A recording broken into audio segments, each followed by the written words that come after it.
Je pense aussi aux veilleuses des enfants. Beaucoup de veilleuses sur le marché sont bourrées de lumière bleue. C'est complètement contre-intuitif par rapport à ce qu'on fait. Combien de personnes vont faire du sport dans une salle qui est éclairée d'une lumière tamisée, chaude, très élégante? Super, c'est joli, mais ça sert à rien. On dit au corps de dormir en même temps qu'on lui fait faire du sport. On a eu une vraie réflexion ensemble avec Charlie Dalin, qui a gagné le Vendée Globe. On a beaucoup travaillé avec lui, il ne voulait pas qu'on en parle parce qu'il pensait que c'était un avantage compétitif.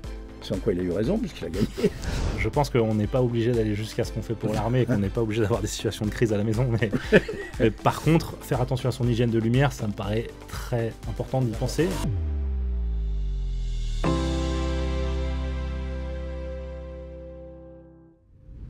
Bonjour, François Duforest, je suis médecin du sport et médecin du sommeil et le responsable scientifique du Sommeil Lab Bultex. Aujourd'hui, le podcast, c'est sur les rythmes veille-sommeil et l'influence de la lumière sur ces rythmes. Et j'accueille avec plaisir Thibaut David et nous allons commencer à discuter ensemble avec vous pendant les minutes qui vont suivre. Bonjour François. Bonjour. Alors Thibaut, ça fait longtemps qu'on travaille ensemble.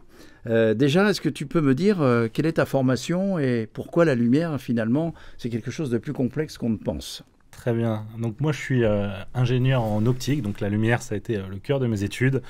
Et je travaille chez Lucibel en tant que directeur recherche et développement et innovation. Donc ça fait à peu près 12 ans que je fais des recherches sur la lumière et quel est son impact sur le vivant, et notamment l'homme et le sommeil. Et le sommeil, d'accord. Alors on s'est rencontrés suite à un consensus qu'on a fait à la Société française de recherche de médecine du sommeil avec le professeur Léger et le professeur Claude Gronfier avec qui on a travaillé. Et c'était justement le fait que ces notions de lumière ne sont pas apprises dans les études de médecine. Et paradoxalement, on est très formé sur la chimie, la biochimie, mais sur ces notions biophysiques de qu'est-ce que la lumière notamment et de l'impact sur la cellule humaine, finalement, moi, je n'avais pas appris. C'est au cours de ces études qu'on a fait dans les années 2000 qu'on a pu comprendre comment ça marchait. La lumière, c'est quoi déjà? Est-ce qu'une lumière blanche, c'est une lumière blanche ou c'est fait d'autre chose? Alors c'est une très bonne question. La lumière, c'est forcément des photons qu'on va voir. Et la lumière LED, c'est différent. La lumière LED, c'est une nouvelle source qu'on a créée, qui a été créée par l'homme, qui est électronique avant tout. C'est une petite puce électronique qu'on fait traverser d'un courant et qui va émettre de la lumière. Et on peut choisir comment va être composée cette lumière. Et elle est forcément polychromatique. On va chercher à faire du blanc. Mais pour faire du blanc, on va mélanger du bleu, du rouge, du vert, et l'œil va assimiler. C'est la synthèse additive des couleurs et on va voir du blanc. Mais il peut y avoir beaucoup de bleu, comme dans la LED, et c'est une source bleue à la base. Et ça, c'est quelque chose qui est nouveau pour l'œil et qui est nouveau pour les rythmes biologiques. Et c'est ça qui nous a intéressés dès le début des années 2005, quand la LED est apparue, parce que c'est une source de lumière qui n'a jamais été proposée aux vivants. Proposée aux vivants. Et d'ailleurs, on va faire un rapide retour historique sur l'influence de la lumière sur l'être humain, parce que ça commence avec le feu. Le feu, ça permet finalement à l'être humain à la fois de se protéger, mais aussi de dormir la nuit en sécurité. C'est-à-dire les premiers travails postés, c'était les gens dans les grottes, si on peut s'exprimer ainsi. La deuxième chose qui a été très intéressante, c'est l'ampoule électrique, parce que ça, c'est une révolution, parce que ça a permis de travailler éventuellement, potentiellement 24 heures sur 24, en termes de sécurité. C'est la fin du 19e siècle. Mais l'ampoule électrique, qu'est-ce qu'il a de différent, par exemple, par rapport à une diode? Eh bien, l'ampoule électrique, déjà, elle va être fixe toute la journée. Ça, c'est par rapport à la lumière naturelle, c'est la vraie différence. C'est une lumière qui va être fixe toute la journée. On avait l'habitude d'avoir quelque chose de dynamique, là, on va avoir quelque chose de fixe. Après, l'ampoule électrique, par rapport à une diode, elle émet aussi beaucoup d'infrarouge et elle consomme beaucoup d'énergie. La LED, c'est une rupture technologique et c'est quand même bien pour la planète parce que ça va consommer 10 fois moins que l'ampoule électrique d'Edison. On parle de 10 fois moins pour faire la même lumière. D'accord. Et est-ce que j'avais entendu dire aussi que c'est des filaments, cette ampoule électrique d'Edison, et que c'était simplement dans une lumière jaune et qui n'était pas du tout la lumière solaire, en fait? Exactement, c'est des lumières qui sont beaucoup plus chaleureuses. C'est un filament en général de tungstène ou d'un autre métal qu'on vient... le courant électrique le fait chauffer et on émet une lumière. D'accord. Et du coup... Suivant l'intensité du courant, on va avoir une lumière de couleurs différentes.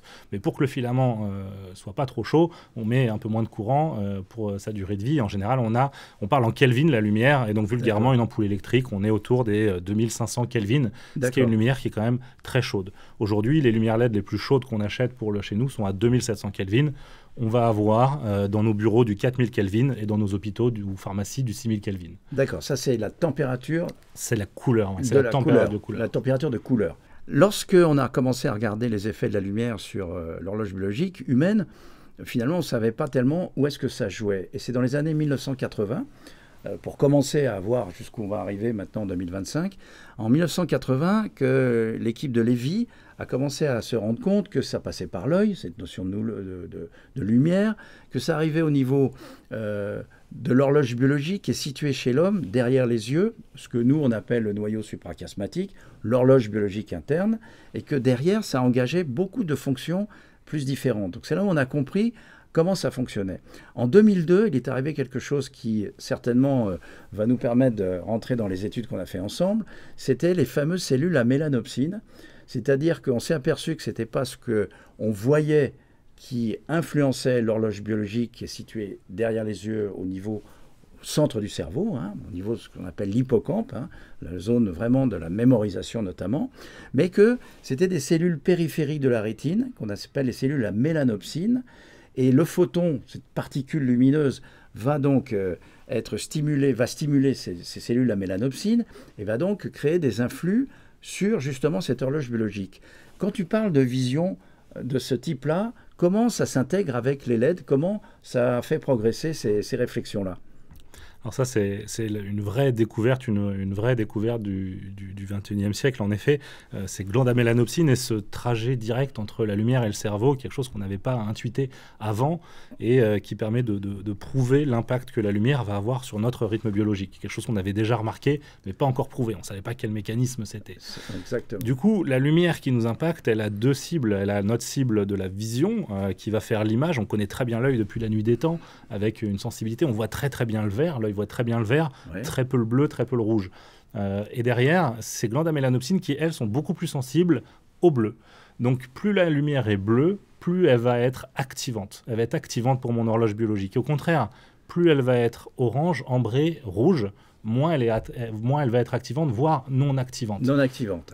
Notamment sur cette fameuse sécrétion de la mélatonine, dont on parle beaucoup, cette hormone, qui est en fait sécrétée par une glande qui est vraiment tout à fait proche de l'hippocampe. Et cette lumière bleue, c'est d'ailleurs une des problématiques des écrans dont on parle beaucoup, bloque cette sécrétion de mélatonine. Et est-ce que cette lumière blanche enrichie dans le bleu, d'après ce que j'ai compris, on l'a plutôt le matin, plutôt l'après-midi? Comment ça se passe? Est-ce que la lumière du soleil est la même, celle du matin et celle du soir? Évidemment non. Le soleil, le matin, va être très, très activant. On va arriver assez rapidement vers une lumière très énergisante, très riche en bleu. Sur les coups de 9-10 heures, on a déjà une lumière qu'on va mesurer au-dessus de 4000 Kelvin, donc plus froide que dans nos bureaux, pour avoir un pic au milieu de la journée. Le soleil à son zénith va être mesuré, si on mesure uniquement le soleil, autour des 5400 Kelvin, donc une lumière plutôt froide qu'on irait moins mettre en intérieur. Et donc, c'est des lumières qui sont très activantes tant qu'elles sont enrichies en bleu. Et sur la fin de la journée, c'est le contraire. Le bleu va disparaître dans la propension du soleil. Et là, on va commencer à réactiver ce système de sécrétion naturelle de mélatonine. On va arrêter d'inhiber la mélatonine et on va pouvoir permettre l'endormissement. Et donc, il y a cette dynamique de la lumière naturelle sur laquelle on s'est formé pendant des centaines de milliers d'années, finalement. Oui, c'est ça, c'est l'évolution. Et d'ailleurs, ce qui nous pose quelques petits soucis, parce que lorsqu'on est décalé de 2 heures, par exemple, avec le changement horaire et qu'on est en heure d'été, on a une heure qui est sociale, qui n'est pas toujours en accord avec l'heure biologique. Parce que 2 heures de différence implique qu'on va se coucher de plus en plus tard, parce que la lumière du jour, elle existe encore. Et donc ça pose des vraies réflexions.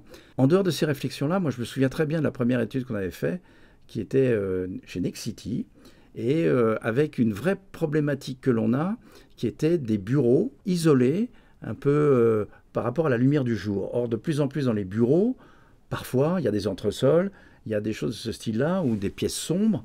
Et est-ce que tu peux déjà dire comment, d'un point de vue très concret, avec l'aide donc, de Claude Gronfier, le spécialiste de la chronobiologie française qui est basé à Lyon et qui est à l'INSERM, on a pu mettre en évidence le fait que de s'exposer à des lumières qui soient des lumières plus naturelles grâce aux diodes, grâce aux technologies que vous avez pu mettre en place, a amélioré la qualité du sommeil et de la vigilance des gens qui étaient sous-exposés. Déjà, la première donnée qu'on a, c'est qu'on passe beaucoup de temps à l'intérieur. Quand on dit beaucoup de temps, c'est aujourd'hui plus de 90% de notre temps à l'intérieur. Les dernières données, c'est 93% en moyenne du temps à l'intérieur. Ouais.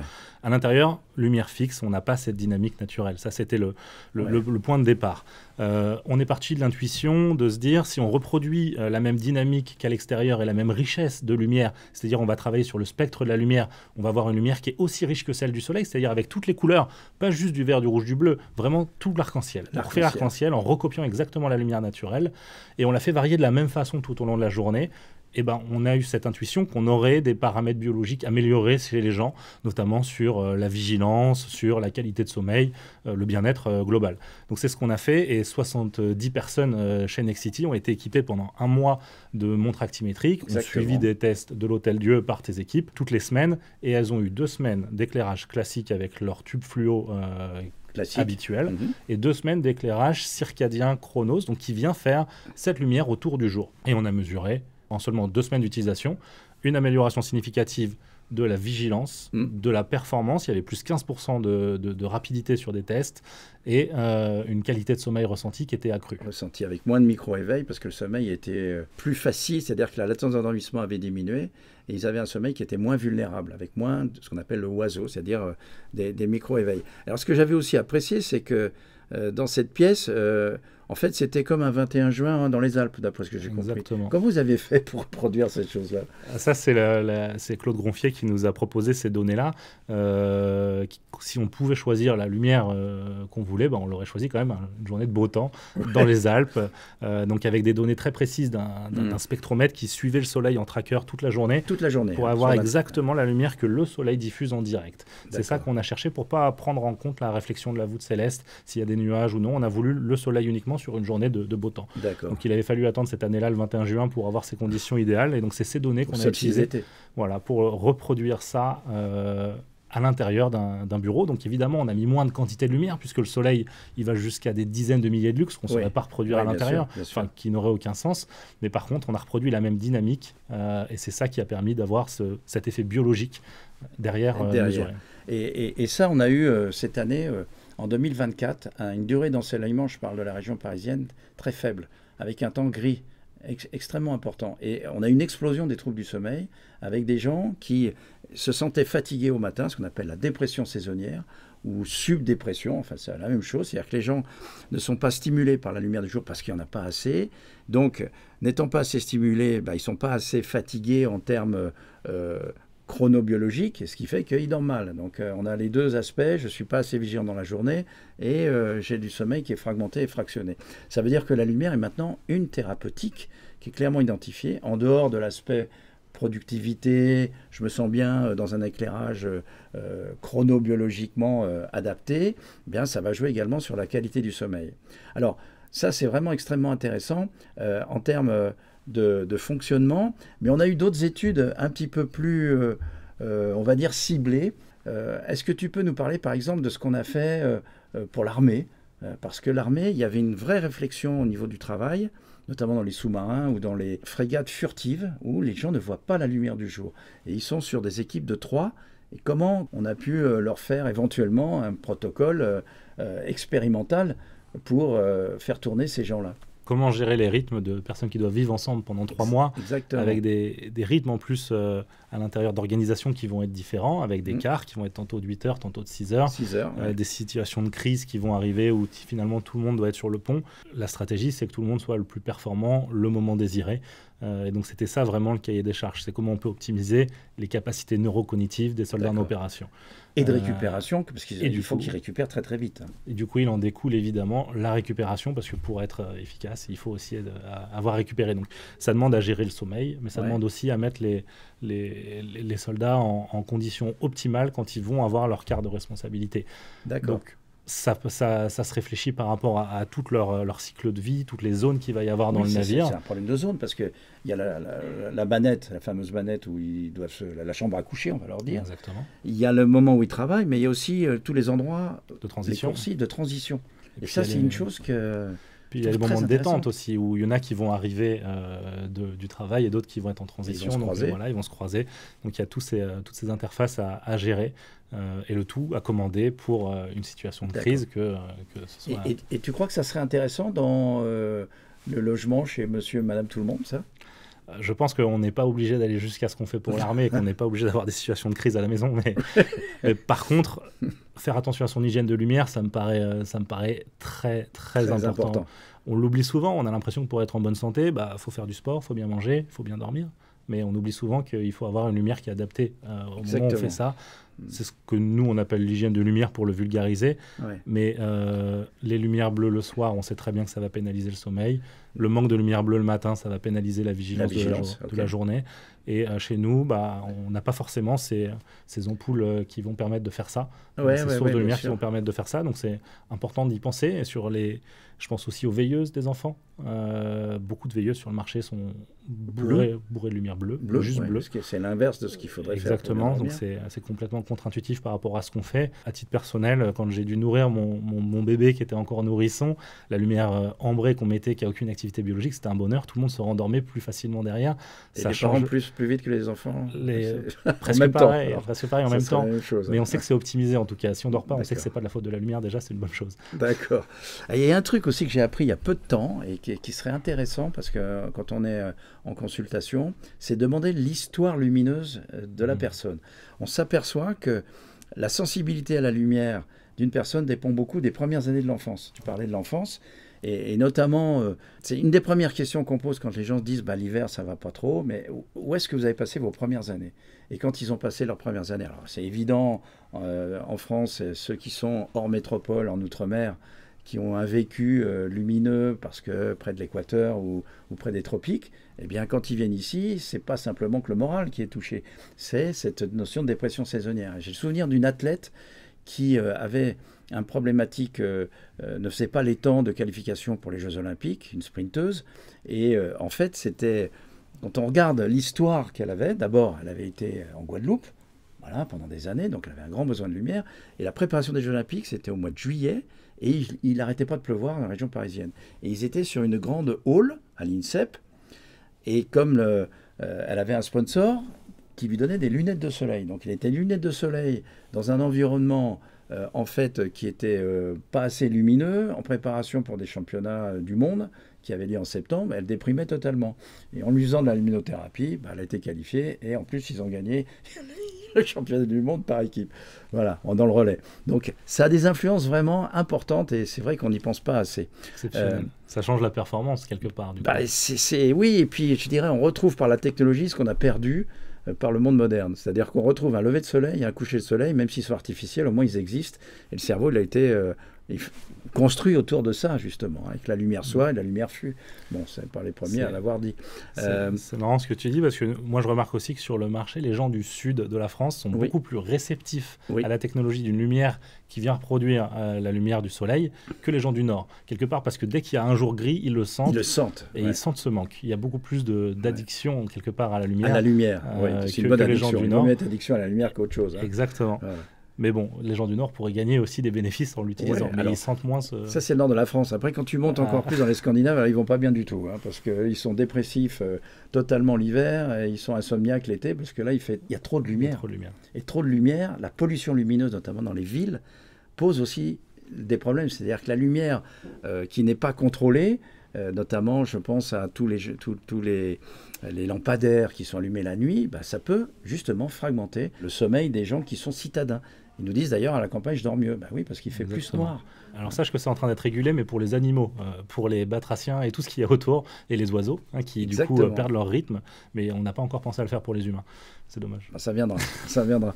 Enfin, dernier point que je trouve vraiment intéressant, c'est qu'on a eu une vraie réflexion ensemble avec Charlie Dalin, qui est un ingénieur également, donc a gagné le Vendée Globe et en battant le record de plus de 10 jours. Et on a beaucoup travaillé avec lui. Il ne voulait pas qu'on en parle parce qu'il pensait que c'était un avantage compétitif. C'est en quoi il a eu raison puisqu'il a gagné. Et qu'est-ce qu'on a fait avec lui où c'était encore une vraie dimension technologique parce qu'on est dans un hémisphère humide, salé, des conditions un peu particulières. Qu'est-ce que tu as pu réaliser pour lui? Alors, c'est La même technologie, c'est faire attention au cycle, préparer des lumières d'activation, préparer des lumières d'aide au repos ou de préparation au repos, mais ce dans un écosystème qui est complexe parce qu'il y a beaucoup de chocs. Il y a évidemment l'air marin pour l'électronique, c'est ce qu'il y a de pire. Ouais. Et derrière, il y a une consommation d'électricité limitée à bord. Il faut embarquer le moins possible d'énergie pour lui, puisque c'est du kérosène qui va transformer en électricité.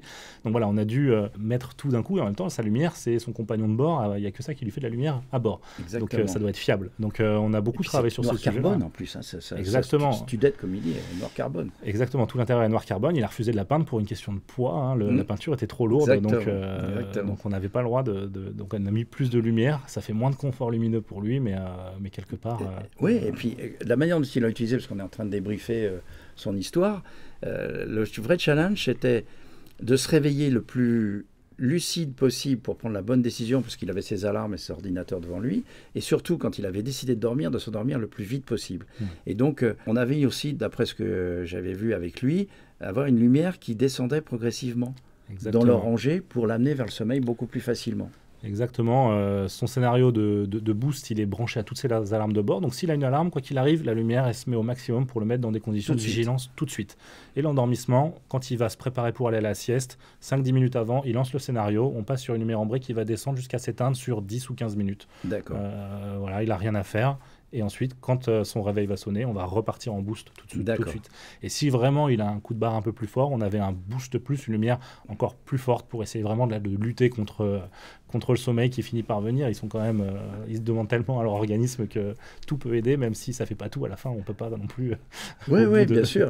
Mais au moins, c'est un accompagnement. Exactement. Par contre, biologique, c'est un accompagnement biologique, pas chimique et qui vient lutter contre la sécrétion de mélatonine et qui vient lui redonner ce petit pic de vigilance. Exactement.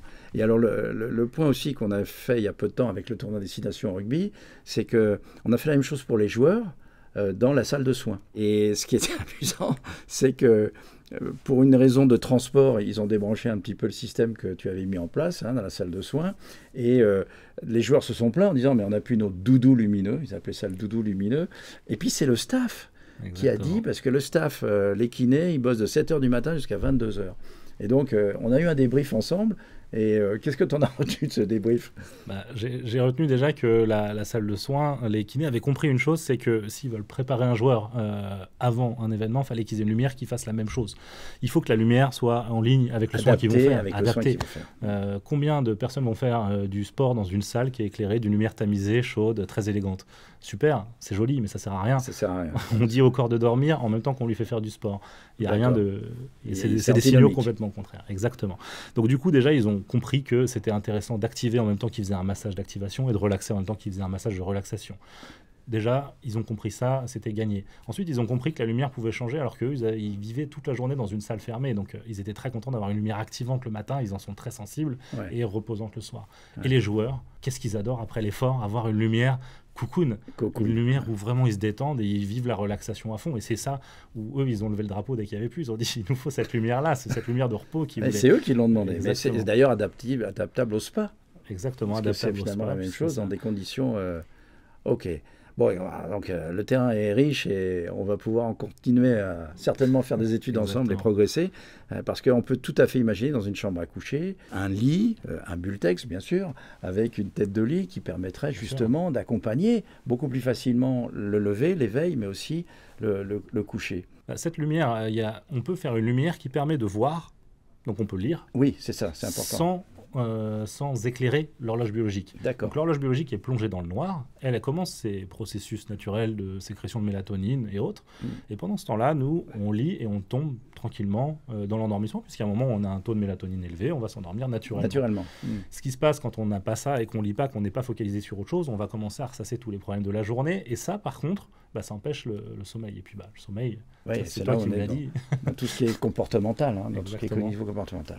Enfin, dernier point, mais là, on va sortir peut-être, mais ouvrir le territoire vers autre chose. Finalement, la lumière, c'est la vie. Et est-ce qu'il y a d'autres territoires où la lumière a une influence ? Je sais que dans la douleur, par exemple, c'est des choses qui sont potentiellement intéressantes. Est-ce qu'en dermato, par exemple, pour quitter le domaine du sommeil et de la vigilance, il y a des applications qui sont vraiment en ce moment en train d'être de s'ouvrir. Oui, bien sûr. Là, on est à l'état de l'art de la lumière. Qu'est-ce qu'on sait faire? Donc là, on a parlé de la lumière et de l'œil, comment on pouvait cibler notre horloge biologique par la lumière. Maintenant, la cellule, et toutes les cellules de notre corps sont des cibles potentielles pour la lumière. D'accord, donc c'est au niveau cellulaire. Au niveau cellulaire. C'est ce qu'on appelle la photobiomodulation. C'est-à-dire que la lumière, à l'état naturel, a déjà un impact sur notre peau et vient réguler tout notre cycle cellulaire, notamment de sécrétion, de tout ce qu'on cherche en général quand on veut être beau, du collagène, de l'élastine, de l'acide hyaluronique. Des protéines. Exactement. Et donc du coup, on sait booster ça par la lumière, on sait reproduire ces conditions idéales pour avoir des cellules qui sont boostées naturellement, en profondeur, parce que la lumière, elle va pénétrer la peau aussi. Et là où les crèmes passent pas, la barrière dermo-épidermique, bah, la lumière va passer et va pouvoir apporter l'énergie aux cellules en profondeur, et on va avoir des effets cutanés qui vont être naturels et beaucoup plus rapide que des crèmes. D'accord. Et ça, j'anticipe et je reboucle avec le sommeil. Quand, dans le domaine de l'activité physique en général, il y a on s'intéresse beaucoup aux commotions cérébrales, parce qu'il y a des sports comme l'équitation, comme le vélo, comme parfois évidemment le rugby, mais tout le monde ne joue pas au rugby, mais tout le monde fait du vélo. Et l'équitation est un sport aussi qui est extrêmement pratiqué.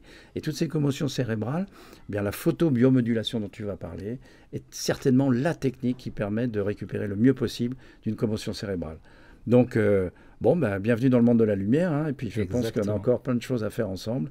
Et ça sera avec toujours un grand plaisir. Merci Thibaut. Merci beaucoup. Bien, je crois que vous l'avez compris, hein, la lumière est vraiment l'élément clé. C'est le meilleur synchronisateur externe du cerveau, de l'horloge biologique. Alors, bien sûr, il y a la lumière naturelle, et c'est celle dont il faut s'exposer, dont il faut profiter le plus en fonction des conditions météo. Mais la luminothérapie, c'est-à-dire l'ajout de la lumière bien calibrée, est également une thérapeutique. Et c'est pour cela qu'il est très très important aussi d'en parler autour de vous lorsque vous avez des problèmes de sommeil liés à ce déficit de lumière. Je vous remercie en tout cas d'avoir suivi ce podcast, et je vous encourage à suivre les podcasts précédents qui concernaient notamment le Vendée Globe Challenge, la sophrologie et le sommeil, et aussi le sommeil de la femme, parce que je sais que c'est un podcast qui a été extrêmement suivi et que je vous encourage à aller regarder.